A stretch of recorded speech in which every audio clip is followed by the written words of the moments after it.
Yeah, just real quick. I think I'm at 934 subs. I'd like to get 1,000 subs by the end of the year. That's my little goal.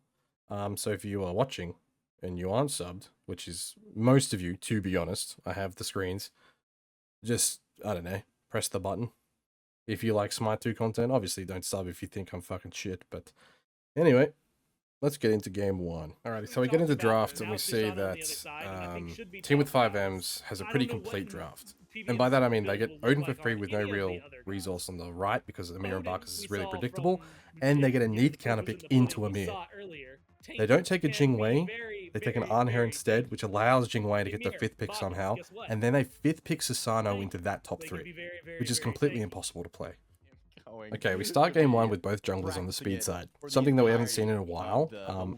One thing to make sure that you are noticing is that Scream has actually got vision of Ratmilk on Ratmilk's own speed, so he knows that they're both going to be pathing from speed side to red side, which should be telegraphed to be a fight either in mid at around a minute or a bit earlier, or a fight in solo at a minute 30. Okay, and Scream does a really pretty default path, you know, speed, backs, red, gank solo. It's a pretty normal ranked pathing that you'll see. Whereas Ratmilk kind of gets trolled here. Pagon does red buff. Ratmilk is forced to skip his backs to secure this 1 minute buff in the mid lane. And now Ratmilk is actually a level down and in a really bad spot where he should just be doing double back camps to oracles or something. Like, honestly, it's just doomed, to be honest, if I saw this as a coach. I'm like, Ratmilk's out of the game. But we'll see, there's a massive misplay in solo. But Cherry's out on 1 HP, and Cherry for some reason walks back in. He dies, gives Ratmilk level 3 for some unbeknownst reason. Ratmilk is then able to continue fighting. Scream for some reason goes back onto Baskin to trade 1 for 1. But then Ratmilk ends up with a double kill on a god that at the moment is so disgusting early and mid that you never want to give a Susan 2 kills. Okay, we see some action happening in the duo lane. Something that you probably would have not suggested, but would have guessed that would happen to a Neath support. And I can talk about Neath support quite a bit here. Good wall, by the way, by Amir, good freeze as well. Fino played that really well, but you would suggest that Neath support gets destroyed early game, just like it has. Side note, Cyclone doesn't jump down over that wall, so he flies back and actually dies. Misplay by Cyclone, obviously. And going back to the Neath getting punished early, yeah, it should be punished, but you need to punish it quite a lot. And you will see that the first punish goes really well, but we'll watch the next play and see how a punish can kind of go wrong if you're really tunnel visioning on killing these weak, quote-unquote, supports. But a great thing in response to the priority of going onto Neath was that it was really predictable that Scream would see the gank in duo and try to invade solo side backs. So Pagon runs to backs to secure them for himself. Scream shows up and gets picked for his predictable playstyle, I guess. Really heads up play by Borscht.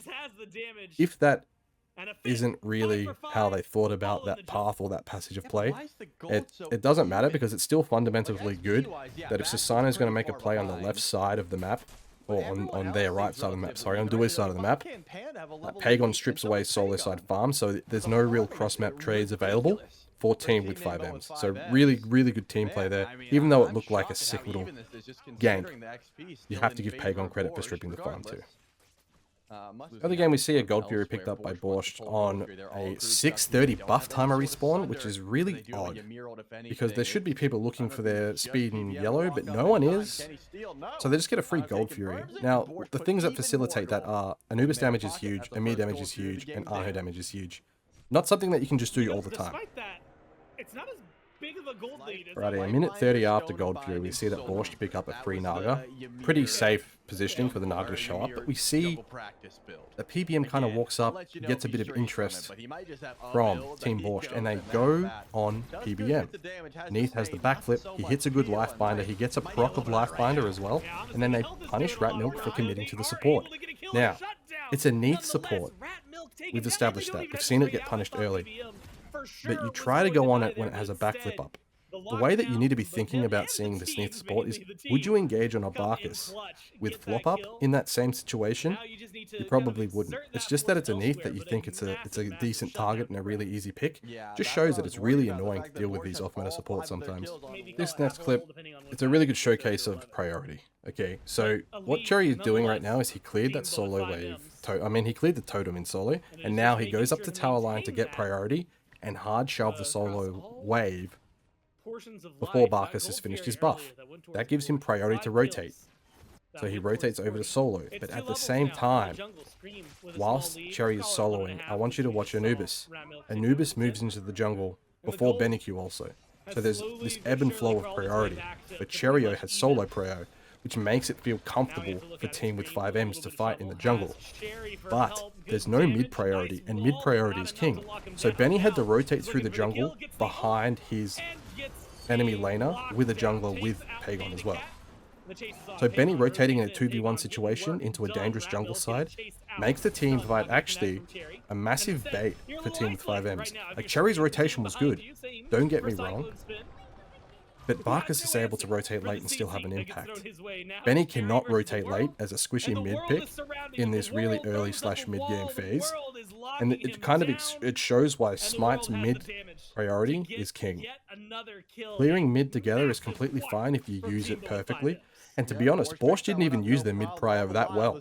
They pushed, they rotated into the jungle, and they didn't really look at Benny's rotation. It just kind of haphazardly happened. They would have been able to pick him a lot better and faster and a lot cleaner if they had played for that mid prio, like consciously. As consciously as Cherio played for his solo priority. You know what I mean? That's a great But rotation, by the way. interesting show of priority value where solo lane priority nowhere near as important as mid lane priority, even when it's not planned around. Alright, the third Gold Fury gets looked at this game, and Borscht's comp is extremely strong at doing this Gold Fury. We have the Totem of Death Power Spike on the Anubis. We have Frenzy Dagger on the Anher. We have an Amir comp, and Amir comp pretty easy to play, pretty standard the way that they've just done that. One thing to notice is that Scream is splitting, and team with 5Ms will do this quite a lot. They're not too worried about this Gold Fury. They're not looking to steal, and they're not looking to fight. They're just looking to soft defend and make it really awkward for Borscht. But Barcus flank by Baskin kind of facilitates this fight going pretty fast for Borscht, unfortunately, for team with 5Ms. Now, Cherry dying is also like incredibly rough. I don't know how he dies in that situation where BenQ hits a 5-man ult and Cherry doesn't just run to right side jungle. Like, it's really interesting to me that the tempo play was nearly done perfectly by team with 5Ms. I'm sure PBM would die happily to get Jingwei some farm, to get Scream some farm. Scream's getting massive value in the right side jungle. And this Gold Fury actually took a bit of time away from the Borscht members. And it took, time equals time when you're not farming. So if just one minuscule change was that Cherry doesn't die there, I would still say that soft defend is really strong by team with 5Ms. So honestly, really well played, even though it looks like they've lost that trade. Alrighty. Yeah, it just sounds so intimidating. We're at the fourth Gold Fury of the game, which is the Ancient Fury.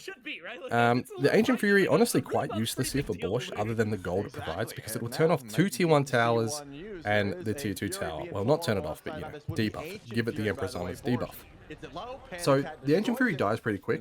Fair play. It's a free objective that there's no chance that can get stolen. And they have Info and Scream shoving left wave, so Borscht make a good play for Fire Giant. But the separation between frontline and backline really, like, inch their game away here. Look how far away Baskin and Fino are, and they're hitting Cherio, which is worst target to hit. Okay, the double Mez into double knockup, and now your frontline's out of the game. There's no follow-up by Borscht on the amount of impact that Hecate and Baskin have done.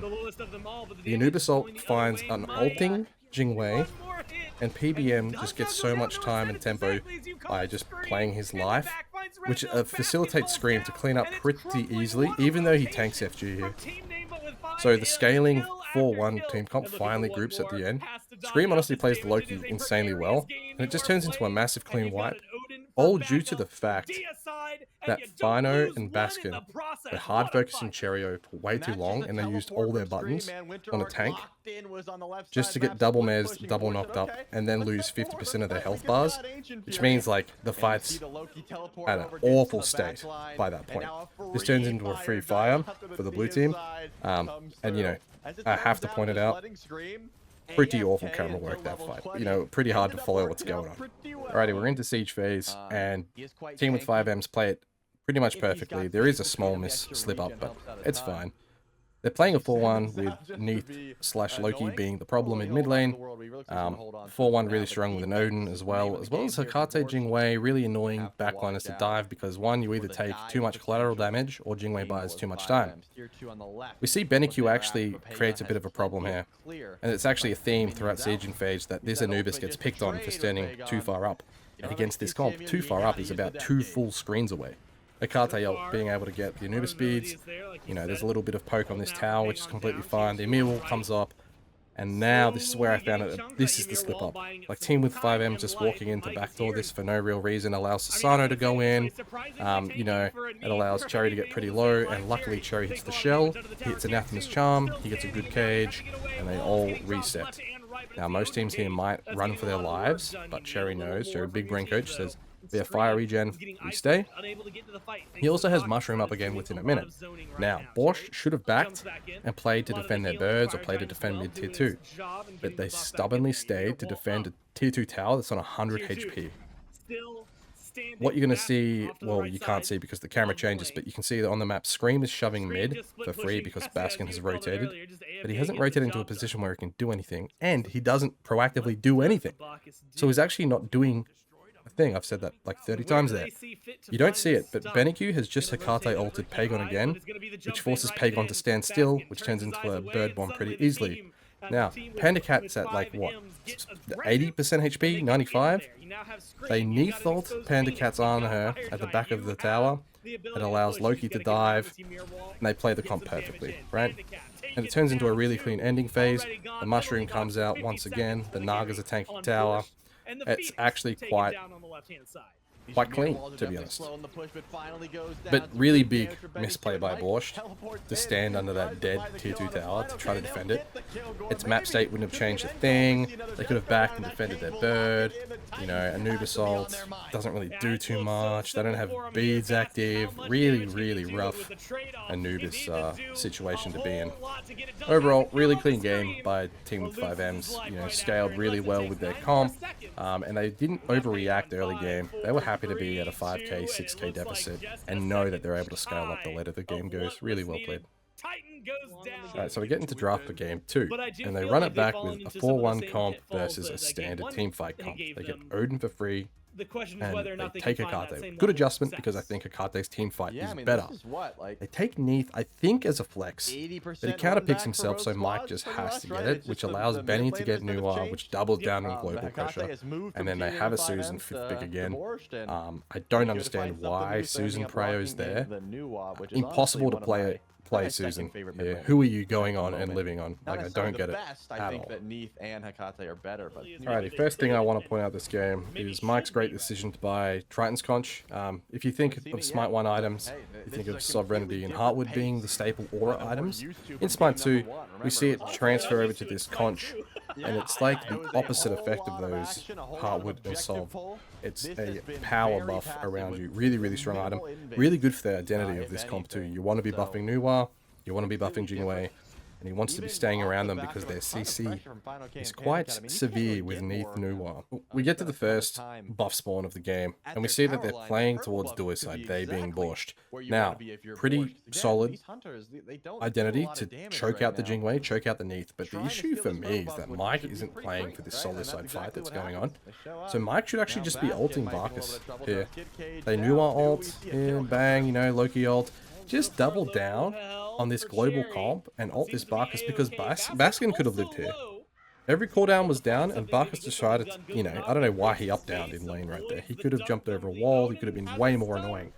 And it could have just been a massive blunder by PBM to not ult, okay? It does end up being okay-ish of a trade. It's just strong side versus weak side. and you're starting to really put Odin ahead and, you know, let the Jingwei scale. It's not really that detrimental. But I really thought that Mike should have used that global presence to really confirm that you do have a strong side and not worry about your weak side being the door lane. The next buff spawns, and we see this continuation of misplay by a team with 5Ms to continue to bring focus to their weak side duo lane.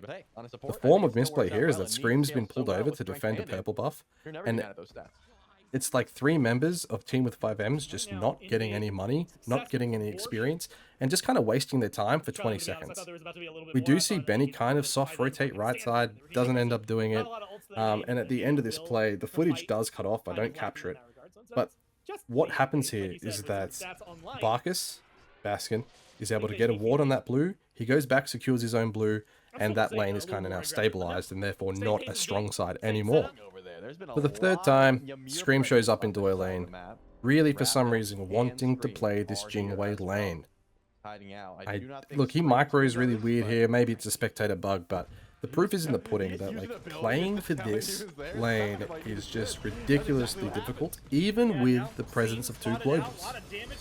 Scream's forced to, like, use his Blink Relic, he gets impaled. There's just a lot more risk and a lower percentage play of the play being worth, because it's a really high percentage play that Jingwei gets to late game in a neutral state. So there's no need to make these high aggressive plays in that duo lane, because it actually can end up being really detrimental for that Jingwei and giving Anher a level lead, similar to kind of what happened there if you kept doing that without discipline. You really just don't want to throw your Jingwei's game by playing around it. Kind of frustrating to watch, not gonna lie.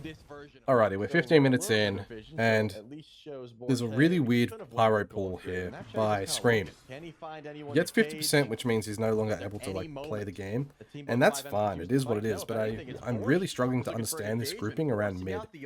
I think it was off the back of Borscht playing for Gold Fury, and then team with 5Ms wanting to be proactive to trade, but in the end, Borscht didn't pull Gold Fury, which means that the tempo is actually ruined. But team with 5Ms continues to play and match Borscht's presence in mid, which makes no sense for their team comp because they're halfway to their win condition.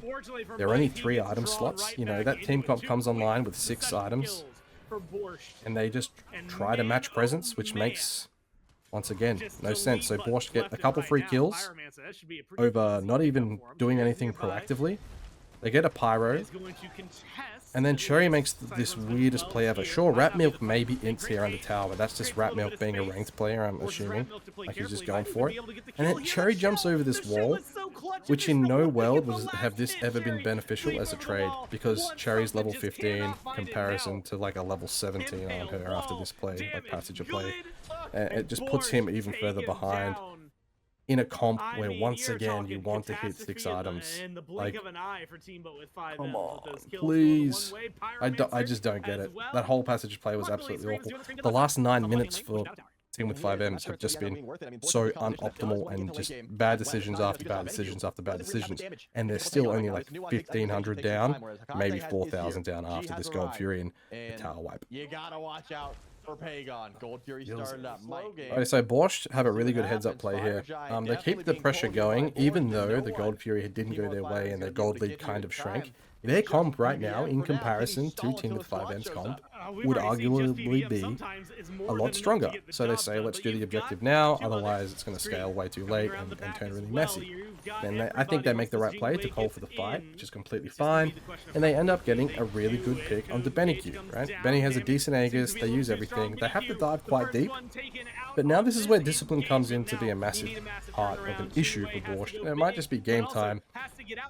They think now they have enough resources to pull the Fire Giant without anyone being healthy who can tank it. Not one tank can tank it, which means you're all going to die to its special attacks, essentially. A reset call after the BennyQ pick was definitely the play, and then playing a 5v4. But instead, they play a flip. Even if Borscht get the FG, they lose the fight anyway. So it's still not a good fire if you somehow secure it. Cherry is creating his own brand, by the way, about securing everybody at these FG flips. It's quite funny. Similar to Smite, this is so off tangent, but similar to Smite 1, if you saw a Khepri walk up and use his 2, you knew you were losing the objective.